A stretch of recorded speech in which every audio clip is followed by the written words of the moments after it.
Hey guys, tonight we're talking about a single line that was quietly removed from history books. Before you get comfortable, subscribe to the channel. This video has no heavy editing because this channel does not upload fast or flashy content. These videos are meant to be listened to calmly, slowly, and comfortably, even while resting or falling asleep. Now let's begin. History is often presented as something solid and unchanging. We are taught that once events are written down, they remain fixed forever.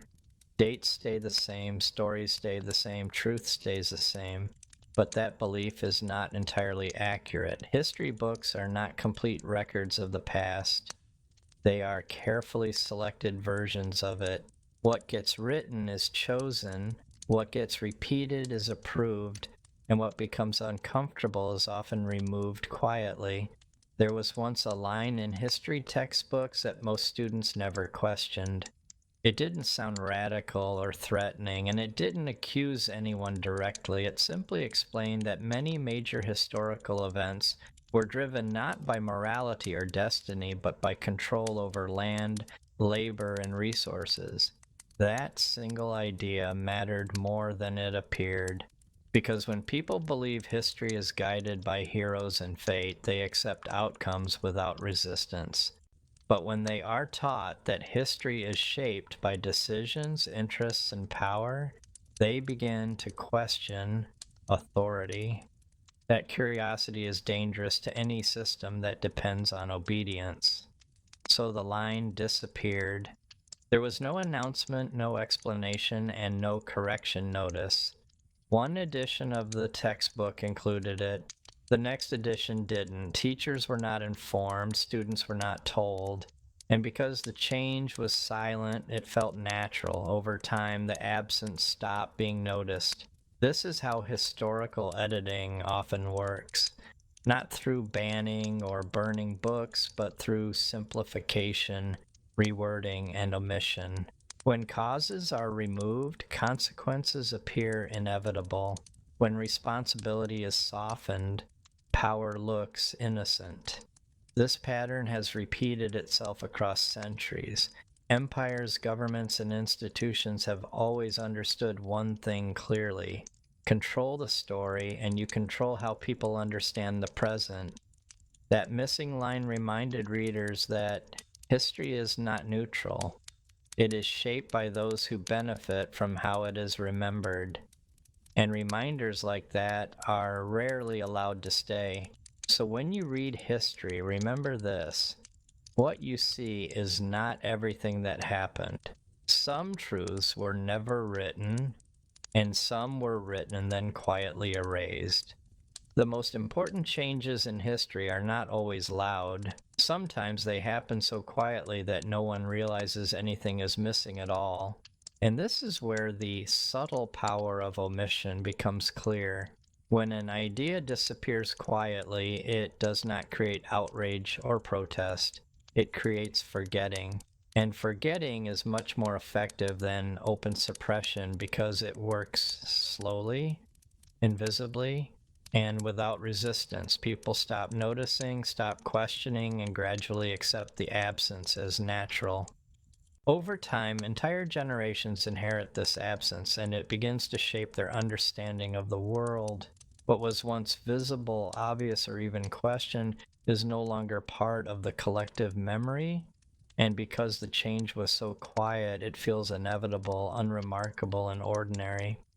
The removal of one single line might seem insignificant, almost trivial at first glance, yet its effect ripples across decades.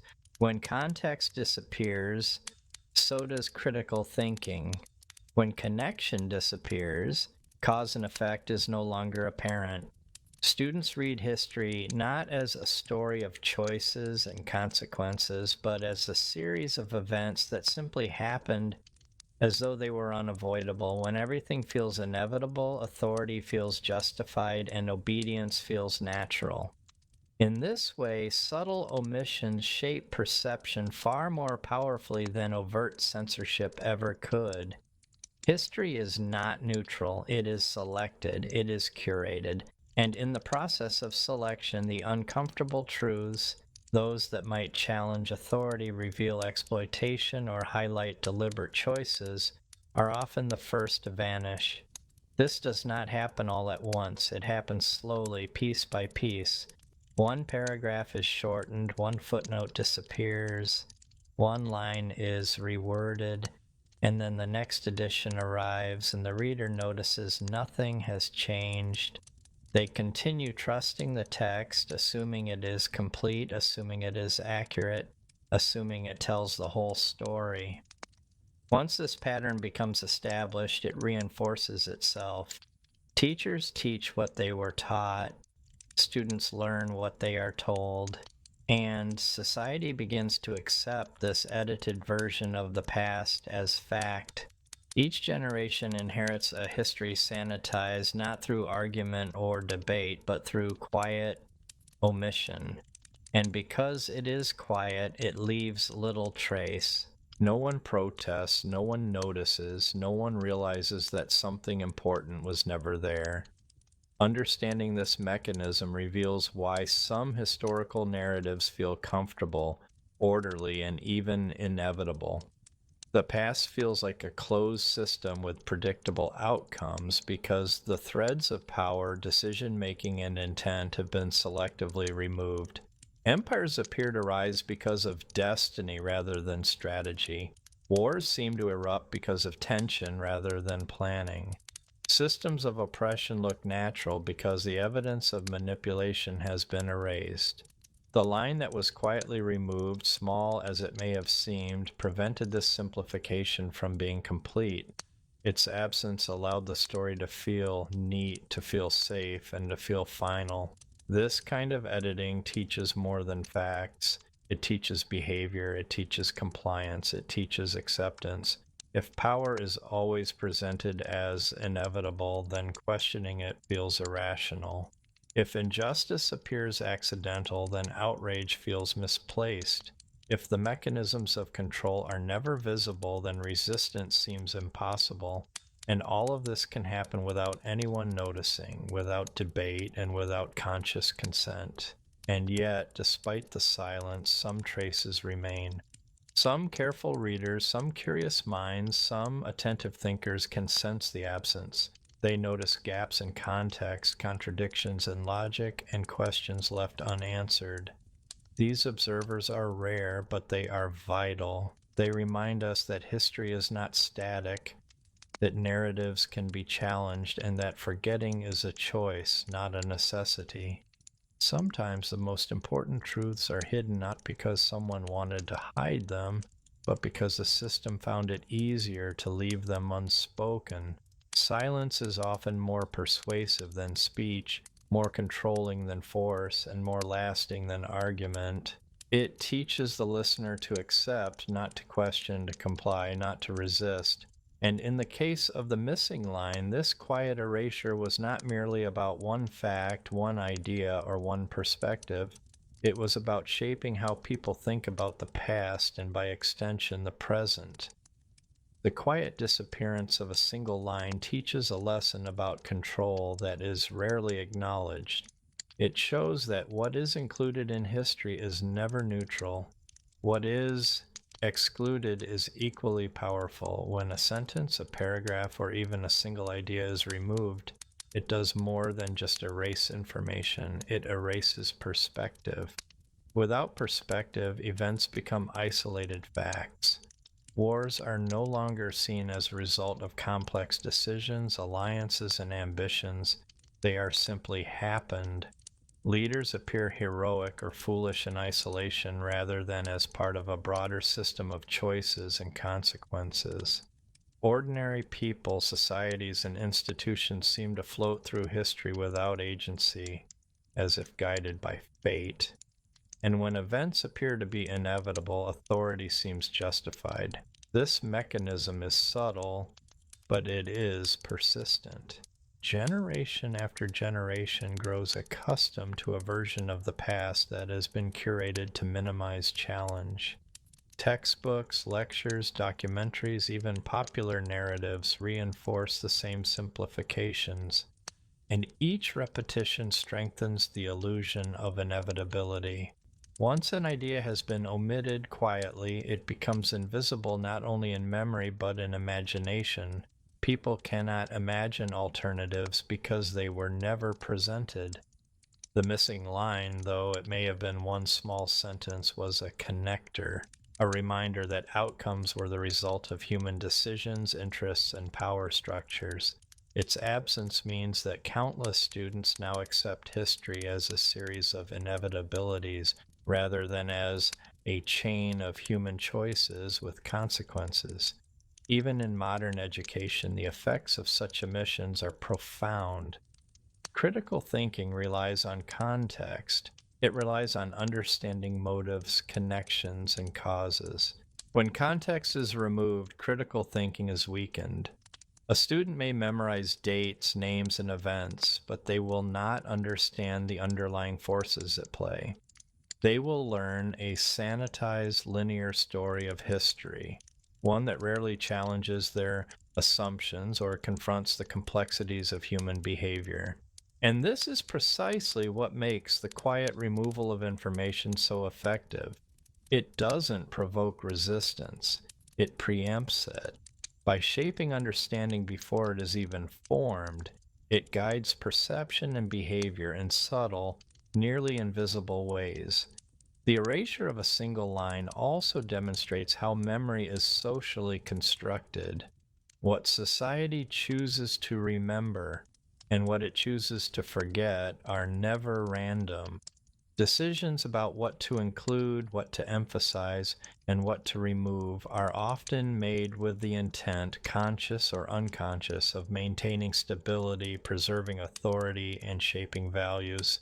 In this context, the missing line was not an isolated act. It was part of a broader pattern of curating information to maintain social and political equilibrium. Over decades, these small acts of omission accumulate.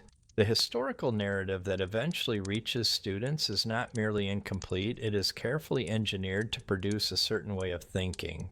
And the consequences extend beyond the classroom. When generations are taught a version of history that emphasizes inevitability, compliance, and order, they carry these interpretations into the world.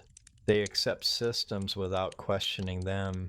They fail to notice patterns of exploitation and power consolidation. They assume that current hierarchies, conflicts, and injustices are natural or unavoidable. And all of this stems from something as subtle as a single line being removed from a textbook decades earlier.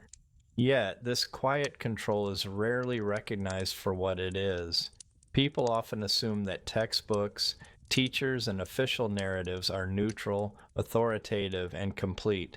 They trust that what is presented reflects reality. This trust is natural and necessary for society to function, but it is also vulnerable. When authority subtly shapes what is known and what is left unsaid, trust becomes a tool of control rather than understanding.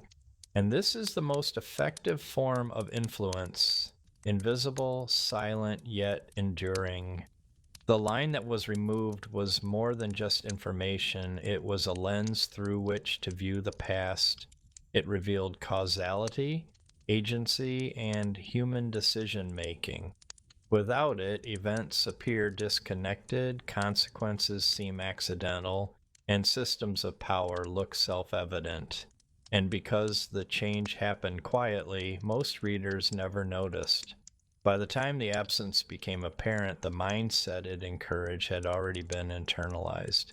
History had been reshaped without confrontation, without argument, without visible censorship. This is why historians emphasize the importance of multiple sources, cross-referencing, and critical engagement with texts. Understanding history is not just about memorizing events. It is about questioning narratives, noticing absences, and seeking context that has been minimized or omitted.